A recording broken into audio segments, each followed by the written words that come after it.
रानी आउ पिंटू आगरे खाइबा थाली रखा जाइथिला जोथिरे दुई दुईटा सुखिला रोटी आउ कटा प्याज रखा जाइथिला जहाकु देखि रानी आउ पिंटूर मुह सुखी गला।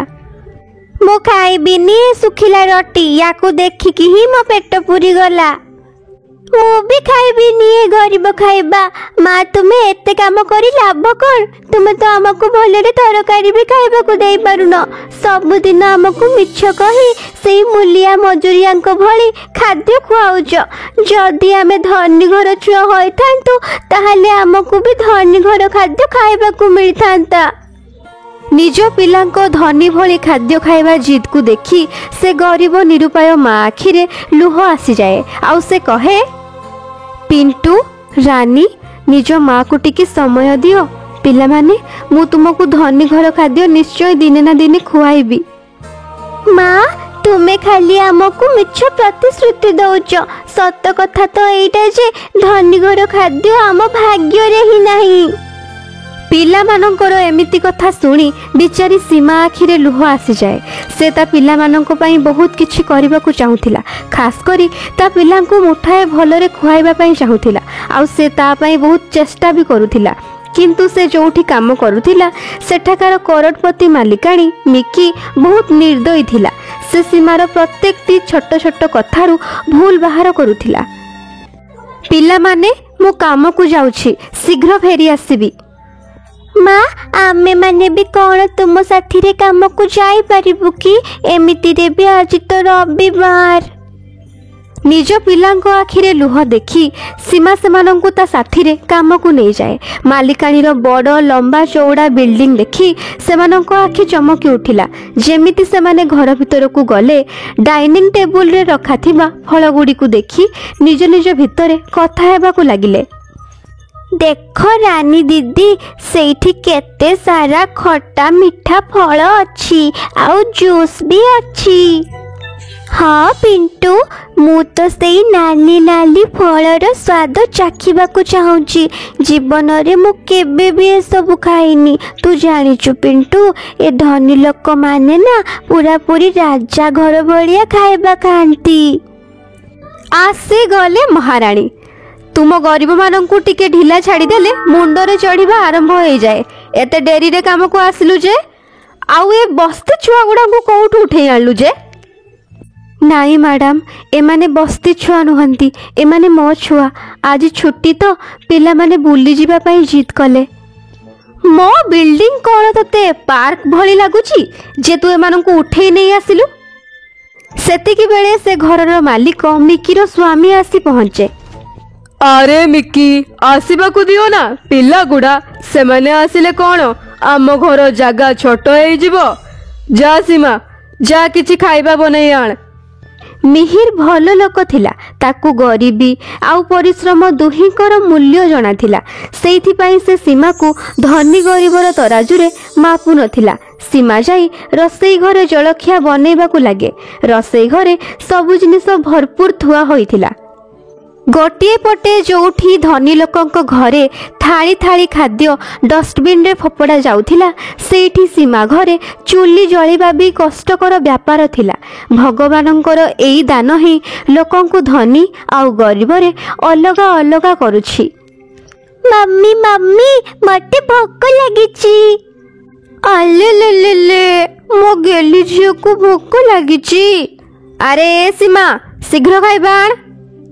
आज्ञा मैडम आणुची। सीमा शीघ्र खाइबा बनै डाइनिंग टेबुल रे रखी दिए। पूरा डाइनिंग टेबुल अलगा अलगा खाद्य रे भरी जाइथिला। सीमार पुओ झियो रानी आउ पिंटू खाद्य को एक लय रे चाहि रही थांती। अरे पिला माने आसो तुमे माने भी खाइबा खाई नियो। सेतिकी बेले मिकी रागी जाई से भकिला पिला मानंकु अटकई देई कहे, सेठी रही जाओ तुमे दुई जण। तुमे माने आमो साथी रे बसी की खाई परिबनी। मम्मी मम्मी देखो ना खाइबा देखि केमिति तांको पाटिरु लाळ बाहरिलाणी। जेमिति एमिति खाइबा तांको जीवन रे सेमाने केबे देखि नाहंती। ମିହିରକୁ ମିକିର କଥା ଠିକ୍ ଲାଗୁନଥିଲା, କିନ୍ତୁ ତାର ଅଫିସ ଯିବାକୁ ଡେରି ହେଇଯାଉଥିଲା। ତେଣୁ ସେ ଖାଇସାରି କାମରେ ବାହାରିଗଲା। ମିକି ଆଉ ତା ଝିଅ ବି ଖାଇସାରି ଉଠିଗଲେ। ମିକି କହିଲା, ଏଇ ନେ ସୀମା, ଏଇ ଥାଳିରେ ଥିବା ବଳକା ଖାଦ୍ୟକୁ ତ ପିଲାମାନଙ୍କୁ ଦେଇଦେ, ନହେଲେ ତାଙ୍କ ପାଟିରୁ ସେମିତି ଲାଳ ବାହାରୁଥିବ। ମ୍ୟାଡ଼ାମ, ମୁଁ ଗରିବ ସତ, କିନ୍ତୁ ପଙ୍ଗୁ ନୁହେଁ। ଯେତେ କଷ୍ଟ କରିବାକୁ ହବ ପଛେ ହଉ, ମୁଁ କରିବି, କିନ୍ତୁ ମୋ ପିଲାମାନଙ୍କୁ ମୁଁ ଅଇଁଠା ଖାଦ୍ୟ ଖାଇବାକୁ ଦେବିନି। ସୀମା ଏମିତି କହୁ ହିଁ ଥିଲା କି ସେତିକି ବେଳେ ଧନୀ ଘର ଖାଦ୍ୟ ଖାଇବା ପାଇଁ ଭୋକରେ ଆଉଟୁ ପାଉଟୁ ହେଉଥିବା ତାର ଦୁଇ ପିଲା ତଳେ ବସି ଡାଇନିଂ ଟେବୁଲରେ ଥିବା ଅଇଁଠା ଖାଦ୍ୟକୁ ଆଣି ଖାଇବାକୁ ଲାଗିଲେ, ଯାହାକୁ ଦେଖି ମିକି ତା ଧନୀପଣ ଉପରେ ଗର୍ବ ଅନୁଭବ କରୁଥିଲା। ଦେଖ ତ ପିଲାମାନଙ୍କୁ, କେମିତି ଆମ ଅଇଁଠାକୁ ଖୁସିରେ ଖାଇଯାଉଛନ୍ତି। ଧନୀମାନଙ୍କର ଅଇଁଠା ବି ମିଳିବା ନା ତୁମ ଗରିବମାନଙ୍କ ପାଇଁ ସୌଭାଗ୍ୟ, କାରଣ ତୁମ ଗରିବମାନଙ୍କର ଅକାତ ହିଁ ନାହିଁ ସେମିତି ଲକ୍ଜରିୟସ୍ ଥାଳିରେ ଭଲ ଭଲ ଖାଦ୍ୟ ଖାଇବାର। ତୁମେମାନେ ତ କେବେ କେମିତି ପୋଡ଼ା ରୁଟି, ପଖାଳ ଆଉ ପାଣି ପିଇକି ପେଟ ପୁରାଅ ନା। ମାଲିକାଣୀ ଠାରୁ ଏମିତି କଥା ଶୁଣି ସୀମା ତା ପିଲାମାନଙ୍କୁ ମାରି ସେମାନଙ୍କ ଠାରୁ ଅଇଁଠା ଥାଳି ଛଡ଼େଇ ନେଇ ଡାଇନିଂ ଟେବୁଲରେ ରଖିଦିଏ ଆଉ କହେ, ହଁ ଠିକ୍ କଥା କହିଛନ୍ତି ମ୍ୟାଡ଼ାମ। ଆପଣ ଟଙ୍କା ପଇସାରେ ବହୁତ ଉପରେ, କିନ୍ତୁ କ'ଣ ଫାଇଦା କରଡ଼ କରଡ଼ ଟଙ୍କାର ଘର ବାଡ଼ି ଥାଇ, ଯେତେବେଳେ କି ଆପଣ ସାମାନ୍ୟ ଦୁଇଟା ଗରିବ ପିଲାଙ୍କୁ ମୁଠାଏ ଖାଇବାକୁ ଦେବାକୁ ଆପଣଙ୍କର ହୃଦୟ ହିଁ ନାହିଁ। ମୁଁ ଆସୁଛି ମ୍ୟାଡ଼ାମ, ଆପଣଙ୍କ ଭଳି ଲୋକଙ୍କ ଘରେ ମୁଁ ଆଉ କାମ କରିବିନି। ଚାଲ ପିଲାମାନେ। ସୀମା ତା ପିଲାମାନଙ୍କ ସାଥିରେ ଘରକୁ ଚାଲି ଆସିଲା। ଦିନ ବିତିବାକୁ ଲାଗିଲା। ସୀମାର କାମ ଚାଲିଯିବାରୁ ଘରର ଅବସ୍ଥା ଆହୁରି ଖରାପ ହେବାକୁ ଲାଗିଲା। ଦିନେ ଆଶା ଦିଦି ନମିତା ତାଙ୍କ ଘରକୁ ଆସିଲେ। ଆରେ ଆଶା ଦିଦି, ଆପଣ ଆମ ଘରେ? ଆରେ ହଁ, ଏ ମାସରେ ତୁମ ଛୁଆମାନଙ୍କ ନାଁରେ ଛତୁଆ ଗୁଣ୍ଡ ପ୍ୟାକେଟ ଆସିଛି ନା, ଏଇ ନିଅ। ସାମ୍ନାରେ ଛିଡ଼ା ହୋଇଥିବା ନମିତା ମିକି ପାଇଁ ଯେମିତି ସାହାଯ୍ୟକାରୀ ଭଗବାନଙ୍କର ଦୂତ ପାଲଟି ଯାଇଥିଲା। ସେ ସାଙ୍ଗେ ସାଙ୍ଗେ ସେସବୁକୁ ରୋଷେଇ କରି ତା ପିଲାମାନଙ୍କୁ ଖାଇବାକୁ ଦେଇଦିଏ। ତା ପିଲାମାନେ ଖାଉଥାନ୍ତି, କିନ୍ତୁ ତାଙ୍କ ମନରେ ଏବେ ବି ଧନୀଘର ଖାଇବା ହିଁ ଆସୁଥାଏ, ଯାହା ସେମାନେ ମିକି ଘରେ ଦେଖିଥିଲେ। ଦିନ ବିତିବାକୁ ଲାଗିଲା। ସୀମାର ପିଲାମାନେ ଏଇ ଭିତରେ ବହୁତ କିଛି ସହି ସାରିଥିଲେ। ଦିନେ, ମା, ମୋତେ ବହୁତ ଭୋକ ଲାଗୁଛି ମା। କ'ଣ ଆଉ କରିବି ପିଲାମାନେ, ଚାଉଳ ଡାଲି କିଣିବା ପାଇଁ ବି ମୋ ପାଖରେ ପଇସା ନାହିଁ। କେମିତି ଯେ ତୁମମାନଙ୍କୁ ଖାଇବାକୁ ଦେବି? ସୀମା ତା ପିଲାମାନଙ୍କର ପେଟ ପୂରେଇବା ଆଶା ନେଇ ମନ୍ଦିର ଆଡ଼କୁ ବାହାରେ, ଯୋଉଠି ରାସ୍ତାରେ ଜଣେ ଧନୀ ଭଦ୍ର ଲୋକକୁ ଗୁଣ୍ଡା ଧରି ରଖିଥିଲା। ତା ହାତରେ ଛୁରୀ ଆଉ ବାଡ଼ି ଥିଲା। ଆରେ ଇଏ ତ ଗୁଣ୍ଡାଟେ, ଆଉ ଏ ଲୋକ ତ ସହରୀ ବାବୁ, ଭଲ ଲୋକ ଭଳି ଲାଗୁଛନ୍ତି। ମୋତେ କିଛି ବି କରି ତାଙ୍କର ସାହାଯ୍ୟ କରିବାକୁ ପଡ଼ିବ। ସୀମା ପାଖରେ ପଡ଼ିଥିବା ଇଟା ଖଣ୍ଡକୁ ଧରି ସେ ଗୁଣ୍ଡା ମୁଣ୍ଡକୁ ମାରିଦିଏ, ଯାହାଦ୍ୱାରା ସେ ବଦମାସ ଲୋକ ବେହୋସ ହେଇଯାଏ। ତୁମକୁ ବହୁତ ବହୁତ ଧନ୍ୟବାଦ ଭଉଣୀ, ତୁମେ ଆଜି ମୋ ଜୀବନ ବଞ୍ଚେଇ ଦେଲ। ହେଲେ ତୁମେ ତିନି ଜଣ ଏତେ ରାତିରେ କ'ଣ କରୁଛ ଏଇଠି? ଆମର ଆଉ ରାତି ଦିନ କ'ଣ, ଭୋକ ଗରିବ ଲୋକଙ୍କୁ ରାତିରେ ବି ଘରୁ ପାଦ କାଢ଼ିବାକୁ ବାଧ୍ୟ କରିଦିଏ ସାର୍। ଏମିତି କଥା ଶୁଣି ସେ ଭଦ୍ରଲୋକ ସୀମାକୁ ସବୁ କଥା ପଚାରେ। ସୀମା ତା ଅତୀତରେ ବିତି ଯାଇଥିବା ସବୁ କଥା କହେ। ତୁମେ ମୋ ଜୀବନ ବଞ୍ଚେଇ ମୋ ଉପରେ ବଡ଼ ଉପକାର କରିଛ। ମୁଁ ଏ ସହରର ସବୁଠାରୁ ବଡ଼ ଆଉ ପ୍ରସିଦ୍ଧ 5 ଷ୍ଟାର ହୋଟେଲର ମାଲିକ। ମୁଁ ଚାହୁଁଛି ତୁମେ ମୋତେ ମୋ ଉପରେ ଥିବା ଋଣ ଶୁଝିବାର ସୁଯୋଗ ଦେବ।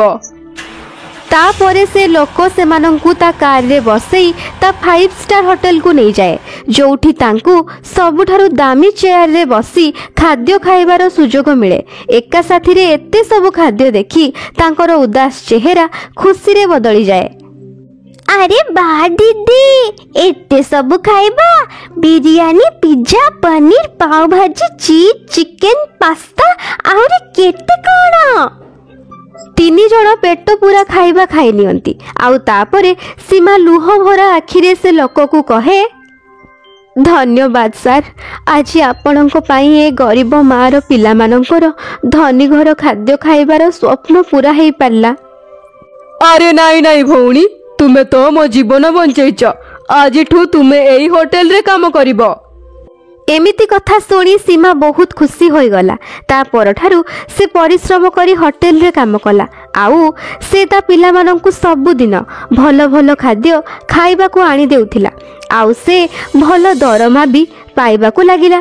କିନ୍ତୁ ସତ କଥା ହେଲା, ଆଜି ବି ଯେଉଁଠି ଅନେକ ଲୋକ ଖାଦ୍ୟ ଫୋପାଡ଼ୁଛନ୍ତି, ସେଇଠି ଅନେକ ଗରିବ ଅନାଥ ପିଲା ମୁଠାଏ ଖାଦ୍ୟ ବି ପାଉନାହାନ୍ତି। ଯଦି ଆପଣଙ୍କୁ ଏ କାହାଣୀ ଭଲ ଲାଗିଥାଏ ତାହେଲେ ଲାଇକ୍ କରନ୍ତୁ। ଆଉ ଯଦି ଆପଣ ଆମ ଚ୍ୟାନେଲରେ ନୂଆ ଅଛନ୍ତି ତାହେଲେ ଚ୍ୟାନେଲକୁ ସବସ୍କ୍ରାଇବ୍ କରନ୍ତୁ। ଧନ୍ୟବାଦ।